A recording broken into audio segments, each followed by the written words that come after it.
Hello and welcome back to another episode of More Than a Business Live. My name is Mitch Case. I will be your host today.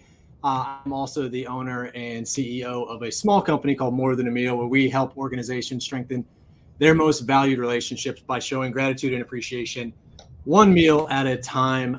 So grateful for this show and one of our sponsors, True Captive.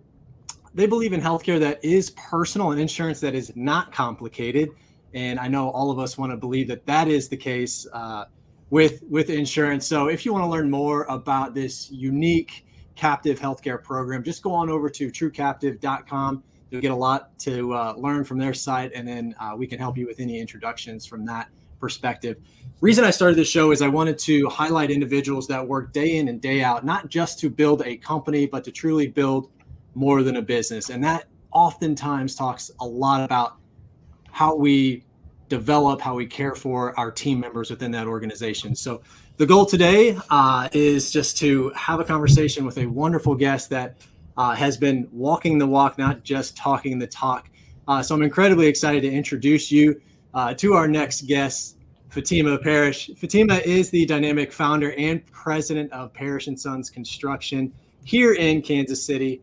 Her company is 100% minority-owned, family-operated general contractor specializing in excavation and grading. I spent 10 years in construction. That's some big, heavy work going on there.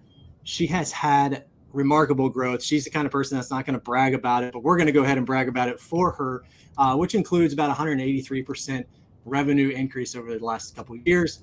She also earned, her and her team have earned the 2023 Small Business of the Year Award. That is absolutely amazing. In my small conversations with her, she has a background in tech, solid education, and her hands-on approach and passion for mentorship has made her just a wonderful leader, not only in the business community, but even specifically in the construction industry itself. So her journey is deeply influenced by her family, leaves a lasting impact on her community, and inspires not only myself, but even the next generation of business owners and women-led businesses. So without further ado, I would love to bring on Fahteema to the show. Welcome. Thank you. Thank you for having me here, Mitch. I am incredibly excited to dive into this. You are somebody that probably doesn't necessarily need an introduction, especially here in the Kansas City area. The company name, your name is always just at the top of the list of the best of the best. And I don't just mean the business side of things, the way that you care for whether it's a team member or even just another person in the community. So I've definitely been looking forward to having you on the show. And I always like to start this off with just an impact story. So could you kind of dive into maybe a story, a personal story of how you or maybe your company has made an impact on one of your team members or even potentially a client? Yes. And so what makes Parrish & Sons Construction more than a business is just our, philanthropic, nature. The impact that, started probably about 3 years ago, back in 2020, I was emailed by one of our trade partners up at the KCI Airport, Virginia DeBesh of Edgemore Infrastructure and Real Estate, a part of the JV partnership that built our, first single terminal airport. And they were looking for volunteers to come up and, take a couple girls, 3 busloads of girls on a tour of the KCI airport and specifically talk about the roles, the scope of work that we performed as women on the project. And so between Virginia DeBesh and Joe McBride with the KC Aviation Department and our new interim director, who is nothing short of amazing. We, volunteered our time on a Sunday, and I got to meet, all these young girls with, just bright, bushy-eyed personalities that were eager to learn about, our impact as women on this huge, project. And so I was able to talk to them and, meet them where they're at and make it enjoyable and ask them challenging questions about, them actually seeing themselves, performing work as a woman, a young woman, being on this mega project. And so it was from that day, 3 years ago on a Saturday, interacting with awesome, ambitious Ambition, Cynthia Newsom, and all of the ladies that, have spent 25, I guess this is 6 years, Yeah. pouring into young women, inspiring them to, prepare for college and career readiness, and being that mentor to them. And, this is outside of family, and it's like, Mm. hey, I can envision seeing myself in that role, being on, a construction project as a woman, working with, just as awesome men, side by Yeah. side and being a part of this. So, the impact story is really, me connecting with Awesome Ambitions by just volunteering my time on a Saturday when I could have been at home with my four sons or my husband, doing Right. something Right. different. That is it interests me in the sense, one, I spent 10 years in construction. I know that's a very heavily male dominated industry. And the focus of this project, ironically, the airport is one of the last projects I worked on before I decided to leave and start our own business. But your investment in, the up and coming women into the professional world, I'm curious, have you kept in contact with any of them over these last 3 years? I mean, 3 years ago, this was just a terminal all of us wanted to see renovated, and maybe even there wasn't even a shovel in the ground yet, to now it's being used and was voted the #1 airport. Yes. And Have you been so, able to keep up with any of them? absolutely, I've All right. seen two people, two women, two awesome women. One from Clark Construction Group. Her name is Ashley Dixon, and the other is Kate Sleeden with Clarkson Construction. She actually was hired Okay. on with Clarkson Construction, after completing, the her phase of work there, Yeah. and we've remained in good contact and been on several. Um, I guess volunteer initiatives to, continue to give back to our community. So I would say those two ladies are still, pressing forward, making change, in their, areas. But it was great to have connected and carried on that relationship afterwards. Yeah, wow. I can definitely see, I've always been a believer in the sense that if you're in a funk, or if you're having a hard time, go find something that you can do for somebody else, and it can so oftentimes just pick you up. So one, just appreciate you being willing to give your time, because I know you're not sitting around twirling your thumbs waiting for something to happen, but donating that time for the youth here in Kansas City. It truly just goes to show, each and every conversation I've had with you, that you just follow through with the word that you talk about. So let's definitely transition into Parrish and Sons. You've been awarded the 2023 Business of the Year. I know that application that you have to fill out to apply and all this stuff. And there's a lot of things that it doesn't just like somebody voted you in and it's done. There's a lot of intentional work that you've had over the years to even have the opportunity to apply and then actually be voted on by your peers from that perspective. Tell us some of maybe the initiatives, and focusing more on the more than a business side of things, where it really focuses on your team members. What are some of the things that you had to do to qualify and apply for that type of prestigious, amazing recognition? Yes. The application process is indeed an intense, effort, that you can't undergo by yourself, and it Yes. clearly takes a team. There's no there's no I in team. I'll stick with that one. And so the first year, because we were in the top 10 for the past 3 years, and the Yes. very first year it was me having or challenging my executive assistant at the time to go through and see if she could answer all the questions. Because for me, it meant that if she was successful in answering all the questions, whether it was one sentence or two, that meant that I had done my job in sharing the mission and vision of the organization. Yes. Okay. I like that. Yep. Yep. And I continued on to challenge her even further and say, go to your peers and see if they know the answers and can elaborate on, the responses. And so each year we carried it on forward, um, each time adding more in the area of DEI. We are a minority women owned company. So by default, oh, we're diverse. But Mm-hmm. how inclusive are we to, the men in the workforce, Mm. the older workforce or crew members, or the younger, folks that are entering into their professions, as interns. And so it challenged us to, be extremely more intentional about what DEI meant to us as, that diverse organization.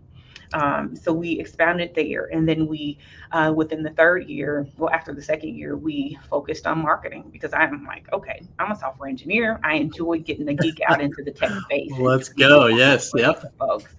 But what does it mean for having a marketing team that is totally dedicated to doing nothing but all things marketing? And so I was able to bring them on, Brand House.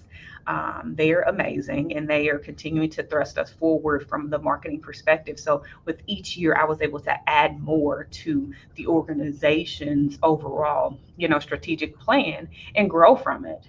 And that was a product of saying, hey, we naturally, are going to do good in the community. We're naturally going to provide as many of the opportunities that we can to the underserved and the underrepresented, because that's who we are. But we're going to continue to press forward every single time, knowing that we're going to do better, the next time. I'm curious, like the exercise, and I'm just going to choose the word exercise, but sending that around to your team members, one can feel really, really amazing if your vision, your view of things is repeated by your team members.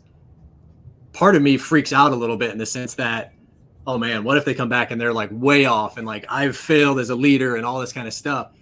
Was there any situation in there where you were like, wow, I missed this? Tell me maybe kind of how you guys worked through all of that, and maybe you found some weak spots within your organization that you can really like bolster up, whether it is related to,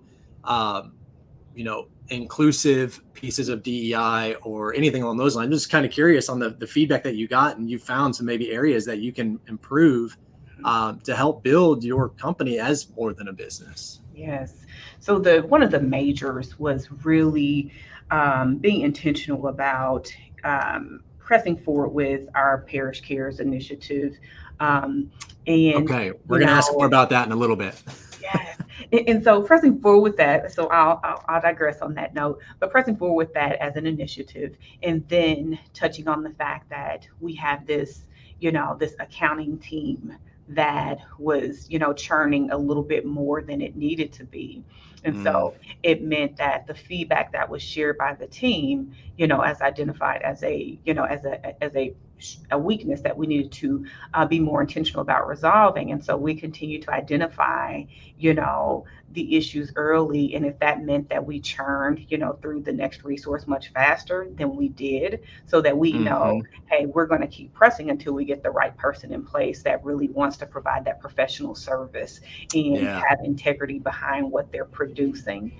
And so I think that with that increase in identification of, maybe this isn't a great fit and we move on from it versus sitting on it longer, was really the thing that I was able to identify, from my team. Interesting. Okay. Well, let's dive into the Parrish Cares, the band that you have there. Tell me more about that. What does that signify? So Parrish Cares is, again, tying back to our philanthropic initiative. But what I did also was create a bucket of time, where I am, letting my team members know, hey, here is, me showing you that I care this much, that I'm going to donate, these hours to you for you to use on any of the, after hours, events that you attend. The thing that we have coming up now is the American Heart Association's Heart Walk. I think it's October 7th. And I'm like, everyone who attends, you get to, charge your hours, your time to this bucket. And, we're, paying you to be a part of that, because this is why we care. And just another way to say, as employees, I want you guys to be a part of this, and your time is valuable.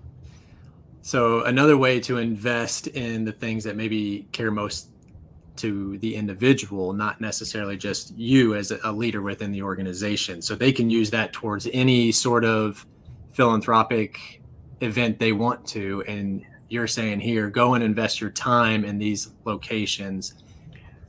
So I've heard of like one other business that is doing that and getting ready to release that, ironically, another women-owned business that's really focusing on, like, so often we have tried to force isn't the right word, but so often we say, hey, we're going to go to it as a team, we're going to go and help this nonprofit and we'll do that all together. But so often maybe that doesn't resonate with the individual. And now I'm hearing these opportunities to say, I don't have the right answer to where you can best spend your time and serve. So let's let you make that decision and I'll support you wherever it is that you go through that.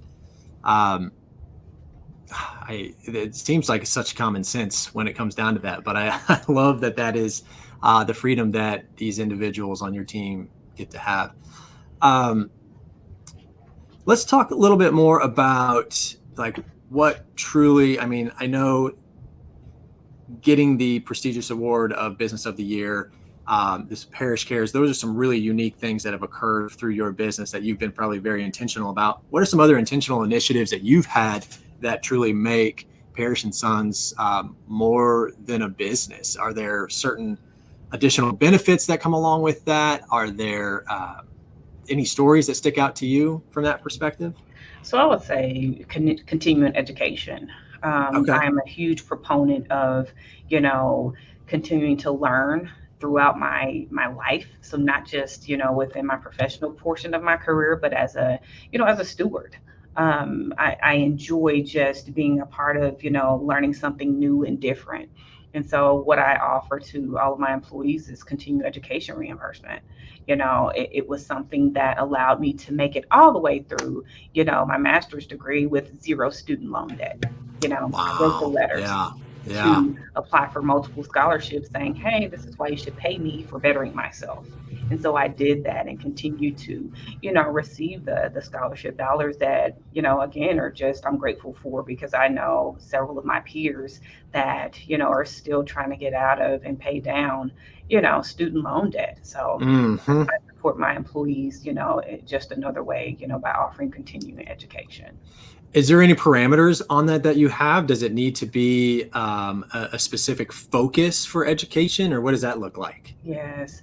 So the main focus I start with is, health, and safety. Because when you think about construction, or if you think about just a basic life principle, time back to any time I, left or departed from, home, leaving my parents or my grandmother or my loved one, and they're like, well, you be safe.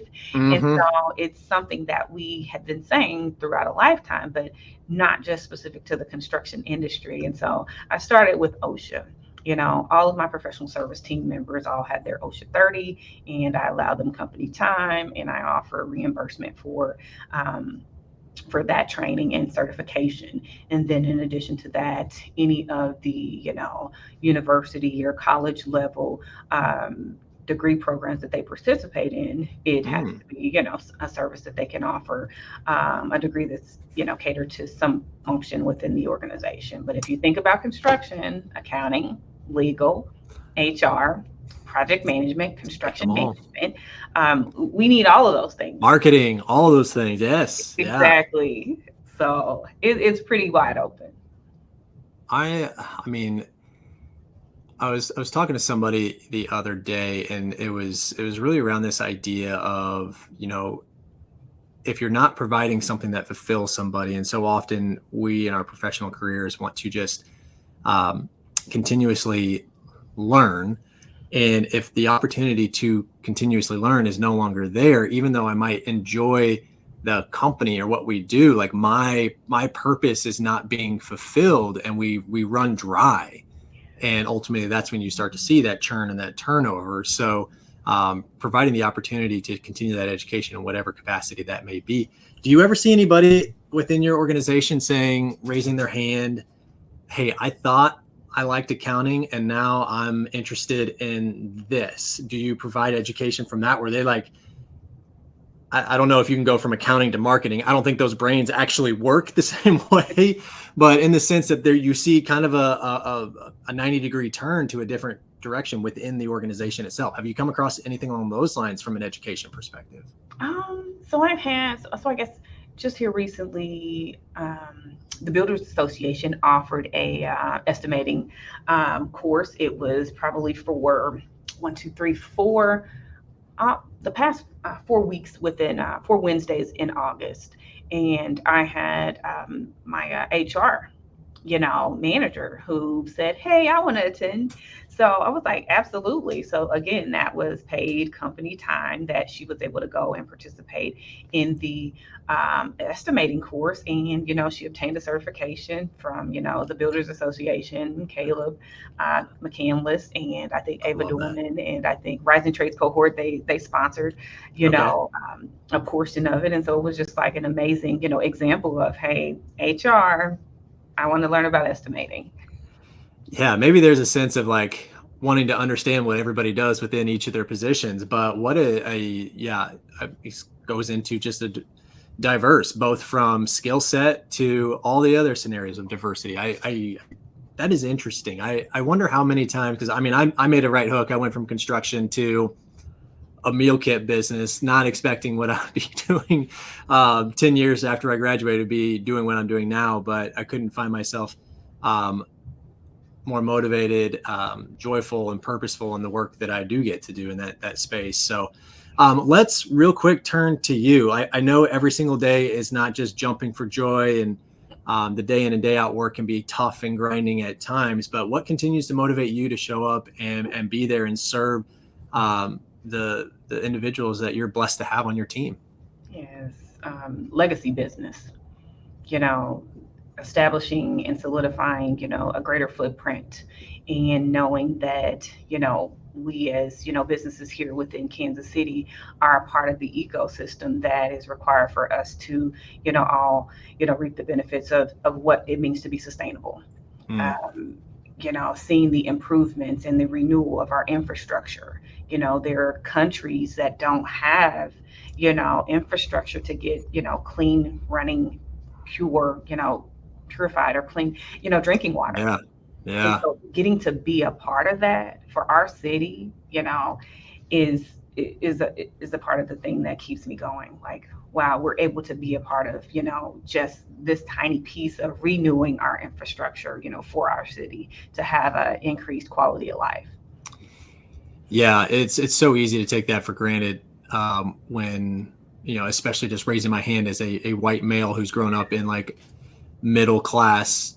Like I've never had to think twice about if the water was going to turn on, but have several encounters with individuals here in the city of Kansas City that share services with their neighbors to make sure that they can keep water on in one place and lights on in another. So I appreciate the work that you do that does um, provide us that clean water that you just talked about. And I know that it's more than just clean water, but I'm grateful for that component. I'm grateful for you to be in this business community, making the impact not only on our community in that way, but even the youth coming up, and just working on some amazing projects that just make this city better, that provides a ton of jobs for us here in the Kansas City area. So kudos to you again for the recognition that is much deserved. Outside of just being grateful for you coming on the show, we always like to show appreciation for those that do join us. So we're going to give a meal away to one of your team members that you feel either needs it because they deserve to be recognized in that way, or maybe they've been hit hard, but maybe tell us who that might be, and as much or as little as you're willing to share on why. Oh, wow. So my team member, um, I would probably, geez,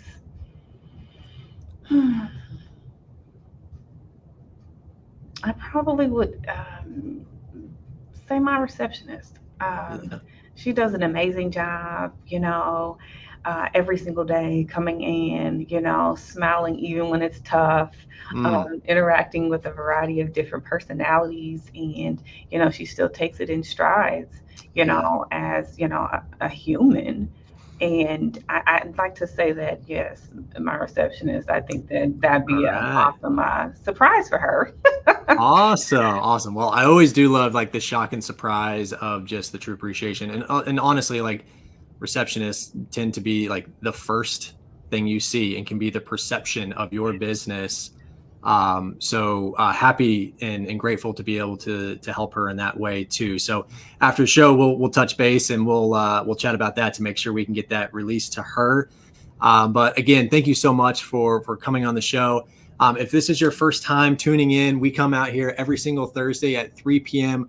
We are interviewing some of the best owners, some of the best HR executives, not just in Kansas City, but throughout the Midwest, on what makes their business more than a business. So Fahteema, cannot thank you enough for joining us.